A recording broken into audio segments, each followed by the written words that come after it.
Bienvenidos a la tercera temporada del podcast de Amalia. Descubriremos el maravilloso mundo de las emociones. Esta temporada se llama Mis emociones y yo. Las iremos conociendo a todas, en general, por separado, por familias, por parejas, para que finalmente tú sepas que siempre puedes decidir qué hacer con lo que estás sintiendo. Te espero en nuestra tercera temporada.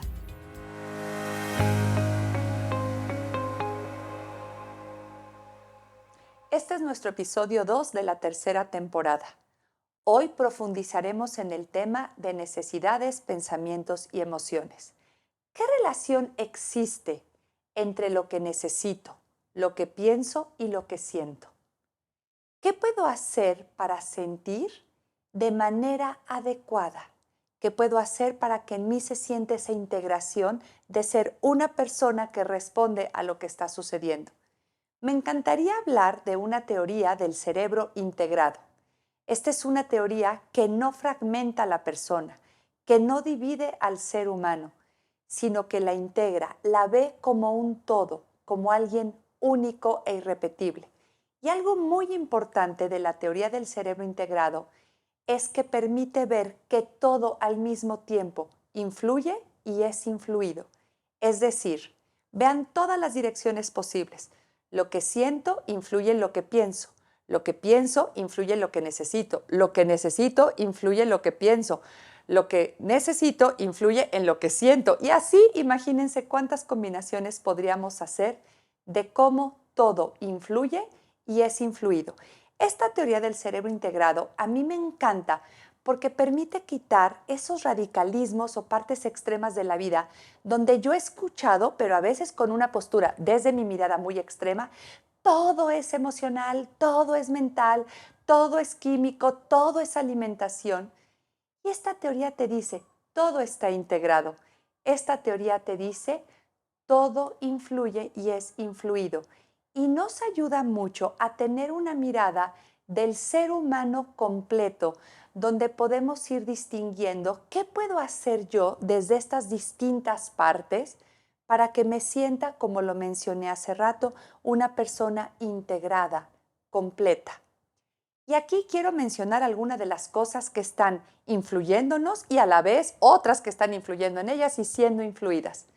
Tus sensaciones, es decir, lo que está pasando en tu cuerpo, tus emociones, todo eso que se está produciendo en tu sistema límbico, tus pensamientos, tus ideas, tus cogniciones, también influye tu estado de salud, tu neurobiología, tus hormonas, todo está conectado.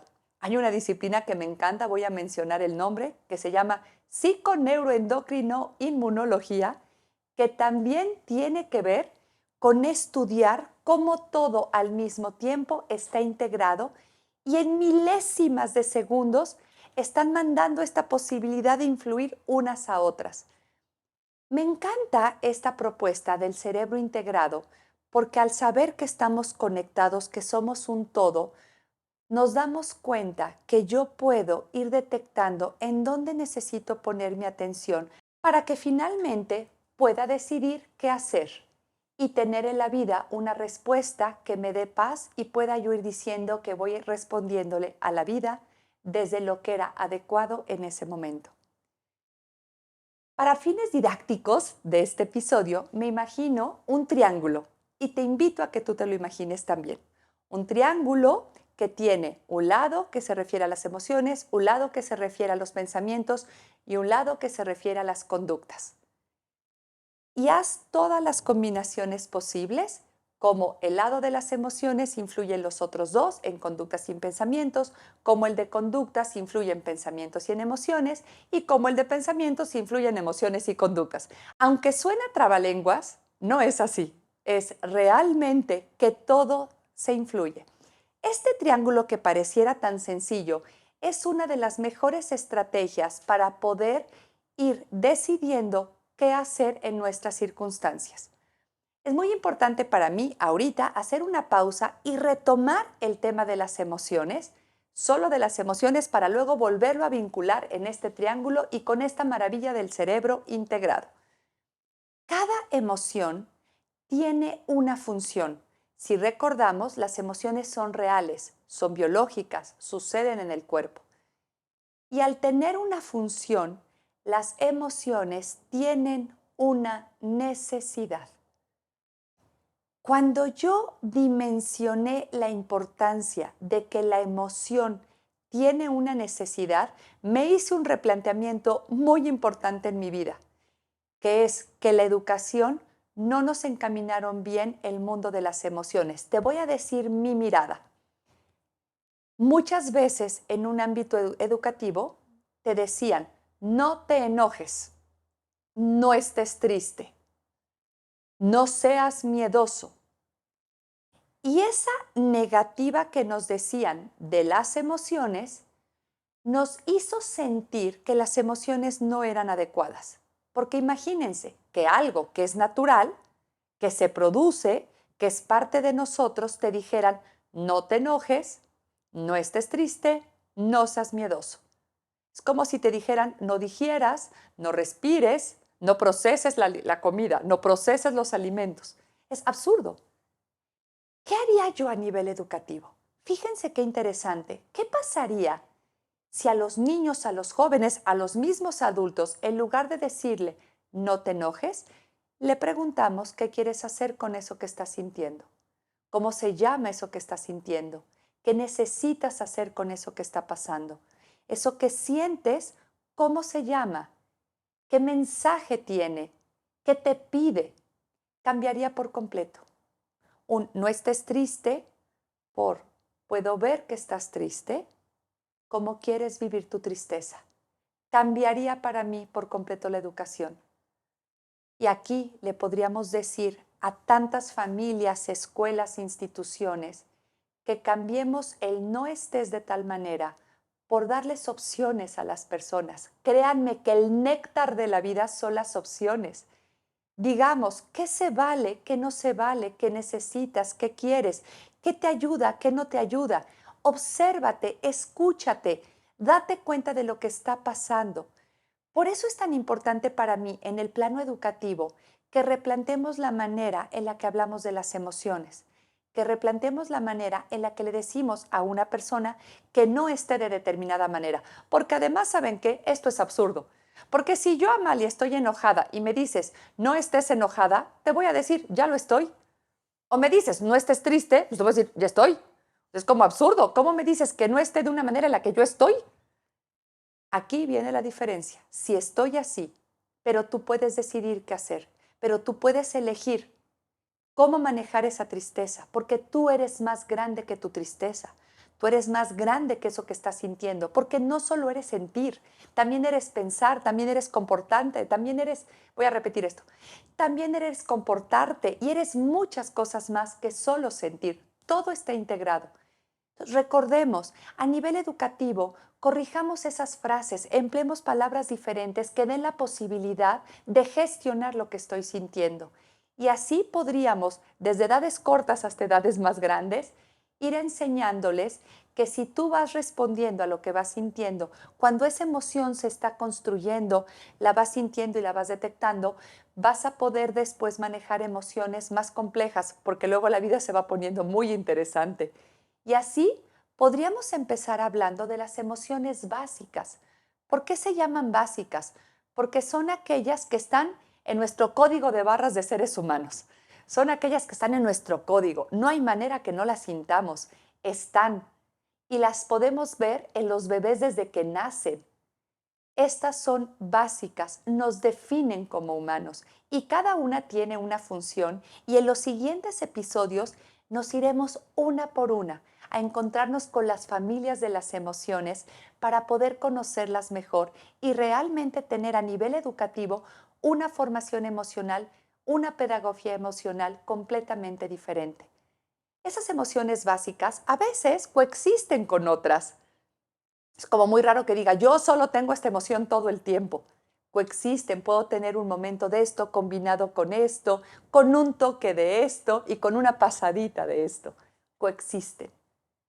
Puedes sentir emociones al mismo tiempo, estar feliz grabando el podcast, tener un pendiente que tengo que resolver, tener una tristeza por algo que está sucediendo, aunque una emoción ocupa más atención, pero es real que coexisten. Súper importantes. Las emociones no están encontradas, no están en pleito, no están en lucha. No le tiene que ganar una a la otra, ni decirle tú no, vete, ni sacarla volando del escenario, sino podemos mirarlas en este estado emocional que a veces existe, donde las emociones están, se hacen compuestas, a veces son complejas y muchas veces complicadas, pero finalmente estamos en un estado emocional al que lo puedo mirar de una manera completa para ir atendiendo cada una de ellas. Y así nos vamos entonces de las emociones básicas a las compuestas, las complejas, las complicadas. Lo importante es que cuando todas estas estructuras en nosotros están funcionando de manera adecuada, lo que vamos a producir a nivel emocional corresponde a lo que está sucediendo. También con los recuerdos siento, con la imaginación siento. Y aquí voy a llamar al pensamiento, voy a llamar a toda la parte cognitiva del ser humano que puede, como lo mencioné, ayudarnos a proporcionar, a hacer que estas emociones se vayan regulando para tener una respuesta adecuada.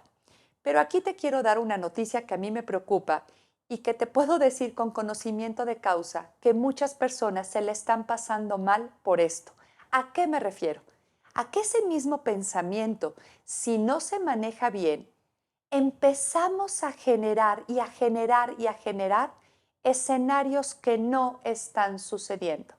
Y aquí voy a abrir la puerta de algo que hoy por hoy muchos seres humanos están viviendo, que es un pensamiento catastrófico, negativo, futurista, una creación de escenarios de todo lo que podría pasar y suceder, no siempre con finales felices, este sinfín de posibilidades de tragedias, esta adicción al sufrimiento y a pensar todo lo que te podría suceder para que tu vida ya no fuera como es ahorita.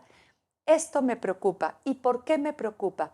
Porque al tener y generar este tipo de pensamientos, estamos favoreciendo que se construyan, se produzcan y surjan emociones que no corresponden a la realidad. ¿Y cuál es el problema? Que aunque no está sucediendo algo real, bueno, el pensamiento es real, pero eso que yo estoy imaginando no está sucediendo, sí estoy sintiendo la emoción. Entonces, vean el impacto. No está sucediendo, lo estoy pensando, pero mi cuerpo lo hace real. Y empiezo a generar y a producir emociones de las que hablaremos después, como incertidumbre, impotencia, frustración, desesperación, ansiedad, angustia, porque estás ante escenarios que no están sucediendo, pero los estás haciendo reales en tu interior. Por lo tanto, estamos alterando nuestra neurobiología. Es decir, las palabras modifican nuestra neurobiología, los pensamientos también. Y como las emociones son reales, cuando tú entras en esta dinámica de pensar y pensar y pensar, lo único que haces es que las emociones empiecen a hervir, a sacar vapor y a hacerse grandes. Qué importante es que sepamos modular los pensamientos, no abrir la puerta al catastrofismo ni a tantos escenarios que no son reales, porque nosotros mismos estamos generando estados emocionales que nos quitan el bienestar. Y en una vida acelerada que pensamos en tantas cosas, a veces nos disparamos del presente y ya estamos en el mundo de lo que va a pasar después, del futuro y en ese mundo que no ha llegado y que probablemente no sea como te lo imaginaste. Regresemos a la esencia de las emociones, a estas emociones básicas, porque yo te aseguro que si aprendemos los seres humanos a ir respondiendo a las básicas sin activar estos demonios internos, vamos a estar en la vida con una mejor postura. ¿Cuáles son estas emociones básicas de las que te hablé y que profundizaremos en ellas en los siguientes episodios? Acuérdense de la palabra meta: miedo, enojo, tristeza y alegría. Son las primeras 4 familias que vamos a ir a visitar y se las voy a ir presentando para que vayas conociendo a cada uno de sus integrantes de esta meta, del miedo, del enojo, de la tristeza y de la alegría. Recordemos que hay que aceptar cuando las estamos sintiendo para poder, al aceptarlo, poder decir, esto estoy sintiendo, esto estoy pensando y esto quiero hacer. Y cuando integremos este triángulo que se fundamenta en la teoría del cerebro integrado, lo que vas a poder es estar más en la realidad, en el presente, en el aquí, en lo que está sucediendo, en la vida como es. Porque si no, correremos el riesgo de desproporcionar las emociones y hacerlas como no son, o demasiado exageradas, o negarlas y disminuirlas. Por eso aprenderemos a amigarnos de ellas, a conocer a las familias, a saludarlas, a reconocerlas y así poderlas gestionar de manera adecuada, elevando por tanto tu nivel de bienestar físico, emocional y mental. Te espero para írtelas presentando en nuestros siguientes episodios.